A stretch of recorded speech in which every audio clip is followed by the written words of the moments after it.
Hello दोस्तों, आपका हमारी वीडियो पर बहुत बहुत स्वागत है। आज हम आपको भगवान श्री कृष्ण की महाभारत में क्या भूमिका रही यह बताने वाले हैं। यह तो हम सभी को पता ही है।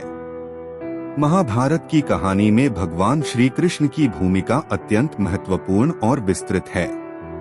इस महान कथा में धर्म, न्याय और नीति की अद्वितीय मिसालें देखने को मिलती हैं। भगवान श्री कृष्ण का जन्म मथुरा के कारागार में हुआ।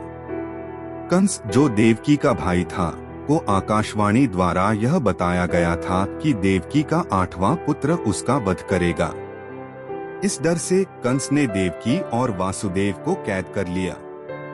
लेकिन भगवान विष्णु ने अपने 8वें अवतार के रूप में श्री कृष्ण का जन्म लिया और वासुदेव ने उन्हें गोकुल में यशोदा और नंद के पास सुरक्षित पहुंचा दिया।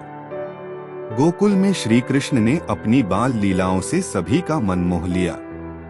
उन्होंने पूतना, शक्तासुर और अन्य असुरों का वध करके गोकुलवासियों की रक्षा की। माखन चुराना, गोपियों के साथ रास लीला और कालिया नाग का दमन उनकी बाल लीलाओं के प्रमुख उदाहरण हैं। कृष्ण के बढ़ते प्रभाव और उनके चमत्कारों के कारण कंस ने उन्हें मथुरा बुलाया। कंस ने कृष्ण को मारने के लिए अनेक योजनाएं बनाई, लेकिन सभी विफल रहीं। अंततः कृष्ण ने कंस का वध कर अपने माता पिता को मुक्त किया और मथुरा के लोगों को उसके अत्याचारों से छुटकारा दिलाया। कृष्ण की मित्रता पांडवों के साथ भी गहरी थी। विशेषकर अर्जुन के साथ उनकी मित्रता और स्नेह की मिसाल अद्वितीय है।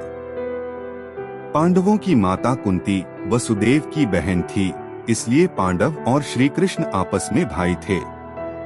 जब पांडवों को हस्तिनापुर से वनवास दिया गया, तब कृष्ण ने उनका साथ दिया और हर संभव सहायता की।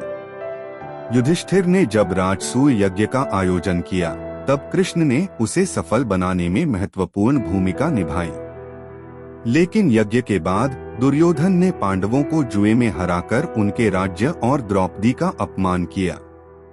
द्रौपदी का चीर हरण होने लगा, तब कृष्ण ने द्रौपदी की रक्षा की और उसकी लाज बचाई। कुरुक्षेत्र का युद्ध महाभारत की कथा का सबसे महत्वपूर्ण और निर्णायक हिस्सा है।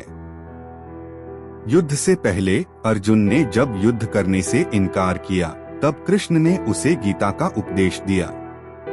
भगवद गीता में श्री कृष्ण ने कर्म, भक्ति और ज्ञान के मार्गों का उपदेश दिया और अर्जुन को अपने कर्तव्यों का पालन करने के लिए प्रेरित किया। गीता का उपदेश। भगवद गीता में भगवान श्री कृष्ण ने अनेक महत्वपूर्ण शिक्षाएं दी, जिनमें निम्नलिखित प्रमुख हैं। निष्काम कर्म, अपने कर्तव्यों का पालन करते हुए फल की इच्छा न करना। भक्ति योग, भगवान की भक्ति और समर्पण के मार्ग पर चलना। ज्ञान योग, आत्मा और परमात्मा के ज्ञान का मार्ग। समता, सफलता और असफलता में समान दृष्टि रखना। कृष्ण की नीति और रणनीति। कुरुक्षेत्र के युद्ध में श्री कृष्ण ने पांडवों का साथ दिया और उनकी विजय सुनिश्चित की।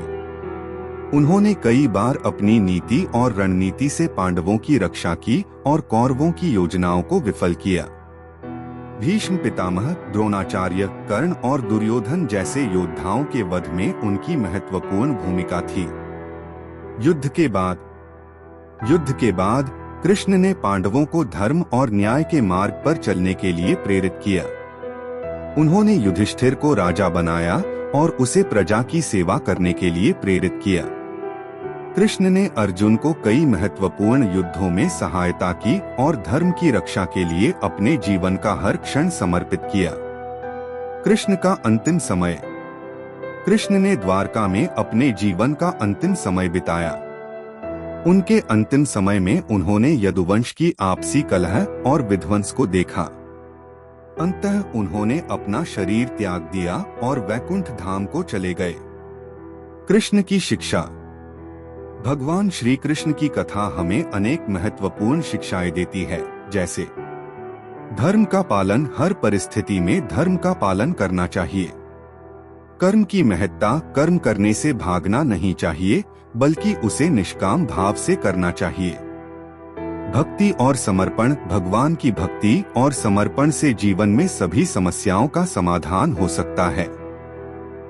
सत्य और न्याय के मार्ग पर चलना ही सच्ची विजय है। समाप्त। भगवान श्री कृष्ण की जीवन गाथा हमें धर्म, नीति, न्याय और सच्ची भक्ति के मार्ग पर चलने की प्रेरणा देती है। उनकी कथा सदियों से लोगों को प्रेरित करती आ रही है और हमेशा करती रहेगी। श्री कृष्ण कहते हैं कि जहां लगन, मेहनत और धैर्य है वहां जीत निश्चित है। कृष्ण कहते हैं अपने कर्तव्य के प्रति आरूढ़ रहना सीखो, क्योंकि दुनिया में ऐसी कोई चीज नहीं है, ऐसा कोई काम नहीं है और ऐसा कोई लक्ष्य नहीं है जिसे व्यक्ति हासिल नहीं कर सकता। लेकिन दुर्भाग्य यह है कि न तो व्यक्ति इंतजार करता है और न मेहनत। प्रतीक्षा या मेहनत के बगैर लक्ष्य को हासिल करना नामुमकिन है। मनुष्य को कर्म करने का अधिकार है, लेकिन उसके फलों में नहीं, क्योंकि जिसने फल की कामना से कर्म किया वह कभी कामयाब नहीं होता और वह कभी लक्ष्य की प्राप्ति नहीं कर सकता। इसलिए कर्मों के फल लालसा नहीं पालनी चाहिए, वह तो स्वतः ही प्राप्त हो जाता है।